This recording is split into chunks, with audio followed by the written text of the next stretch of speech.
At the end, we got to make a wish list. Now I'm thinking, y'all, a wish list. You wish that you had these plants and they'll pick something from your wish list and send you. Y'all, they sent me everything on my wish list. Oh, wow. I didn't expect all these plants. 4 entire pallets? Talk about dreams coming true. I can't wait to get home and see all that I have. Oh, wow. So many new things to add to the garden. Y'all, I am so excited and just overjoyed at the generosity of Bailey's Nurseries. You all know I had the opportunity to go there in August of this year, and we were tasked with making a wish list. Well, here's my wish list come to life. So this next few videos that I'll be showcasing on my channel, I'll be showing you how I'm implementing and adding these plants to the garden and the changes that I'll be doing. Come along. Love all the different colors and textures. Did you see that load of plants? I know, it's a lot. There are over 200 plants there. But, y'all, you want to talk about a blessing? That's a huge blessing. Those plants were sent to me to trial in my Georgia Zone 8 garden to see how they do, and also to be able to share with you how they do in my garden.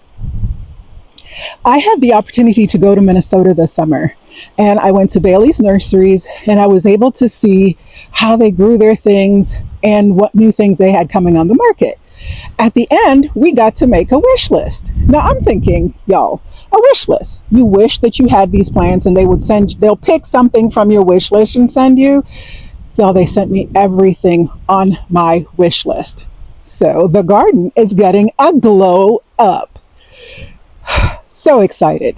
So let me give you an idea of how we're going to tackle this. Because if I tried to do a haul type thing and show you all that I got, it would be a very long video. So what I'm going to do is, as I'm working on each flower bed, I will show you what I got. Now, a lot of these plants are repetitive so that there is some continuity going from bed to bed. So you will hear about them once. I promise I won't overshare, but I will show you how I use them in each of the flower beds in the garden. Y'all, I have everything from shrubs to trees to evergreens, as well as perennials, stuff for the shade garden, stuff for the sun garden, stuff for part shade. And as we plant, we're going to see that some are for our pollinators and some are for the birds, and some are just for Claudia, because Claudia has a thing with variegated foliage. So there's some of that too. So let me show you the first area that we're going to work on together. I've already done some work in this area, but I need to finish it up by adding some of the phlox that I received, and then some irises that I have to plant. This flower bed, and I'll insert a clip of what it looked like before, has been totally remodeled. We also have a tree that we're going to add. I'm giving my daughter this crabapple back here, and then I have a weeping crabapple over here that I'm going to add here. That weeping crabapple will bring in some burgundy into this bed. And then I also removed a lot of the daylilies that were in here. I have some people coming to pick these up from the neighborhood. And my daughter wants some for her garden. But let me show you some of what I put in this garden. One of the first things I added was evergreens. And I love to have evergreen interest so that in the winter months, when you look at each of the flower beds, there looks like there's a flower bed there rather than just sticks sticking up out the ground. Prior to me adding what I added, I had this arborvitae here and this one here. It's going to grow fairly tall and will be a nice focal point in that corner. But I also knew it needed more because this is a fairly decent sized flower bed. So I ordered these Planet Earth arborvitaes. Now they get to be nice and big and round. And what happens is it's hardy to zone 8. I'm in zone 8A. They get 3 by 5 feet high and 3 by 5 foot wide. They are made for full sun. They are green and they'll stay this green. And I'm just loving the rounded shape of it, because that's another thing about garden beds. You need some type of a shape difference. Everything tends to grow in a shrub or up as a tree, so it's nice to have something round. And I added 2 of these to round out this area for evergreens. Another thing I wanted was some kind of yellow. I'm a firm believer in using this chartreuse color in the garden to create contrast. I will be adding in other areas up there by my office these yellow arborvitaes, and that's going to play well with this Japanese maple that's over here, but we'll talk about that on another day. So these are called Little Spark Spirea. Little Spark Spirea is this lovely color, and it has all these different shades of that. So let's take a look at the tag, and it says that it gets 18 to 24 inches high and it gets 18 to 30 inches wide. It is zoned for zones 3 to zones 8, and it has a heat tolerance of zone 8. You're going to have colors of orange and yellow and a little bit of green too down there, but more so oranges and yellow. And it has the prettiest pink, like nice fuchsia color bloom.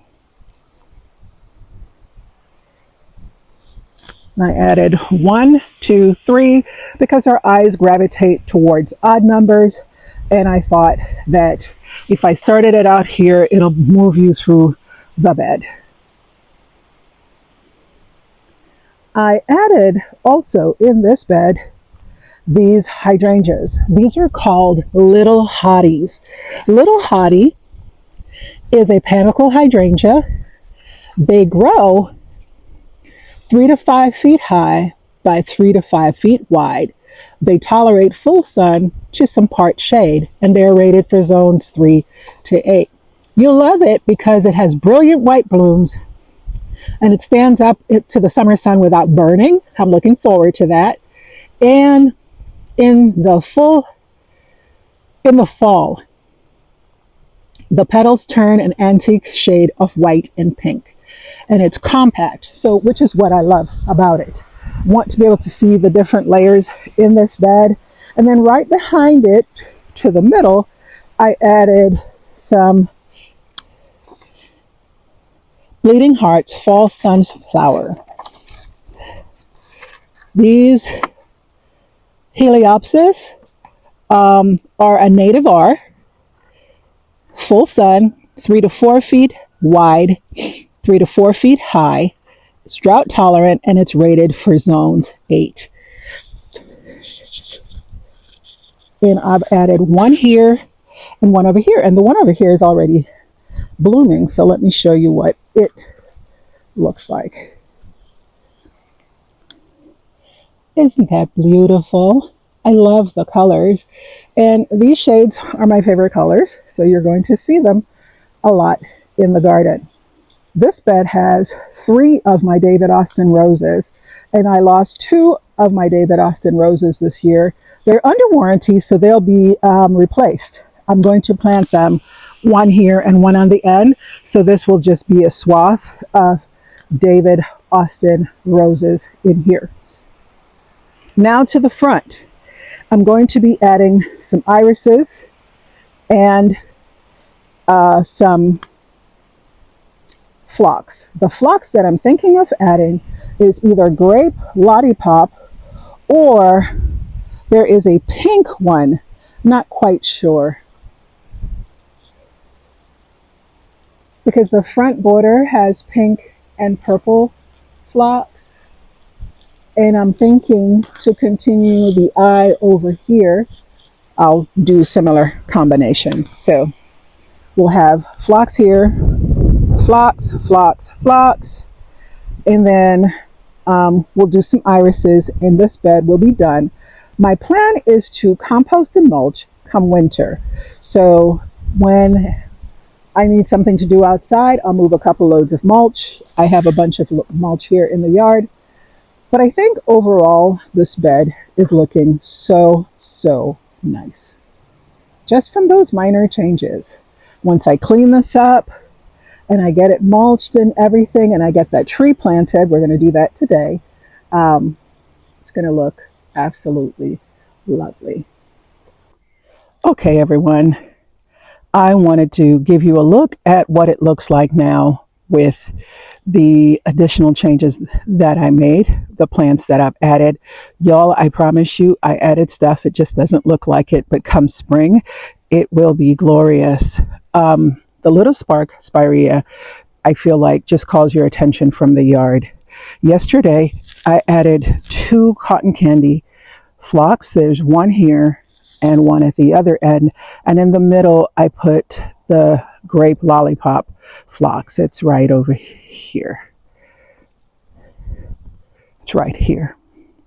And the reason I did that is because the pink and purple is going to be throughout the yard. This bed will have that pink and purple as well.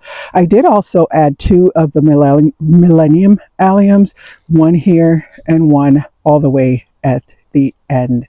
I did clean up some of the daylilies. My daughter's coming tomorrow to pick this up. Then I'll be able to rake over here and it'll be perfectly clean.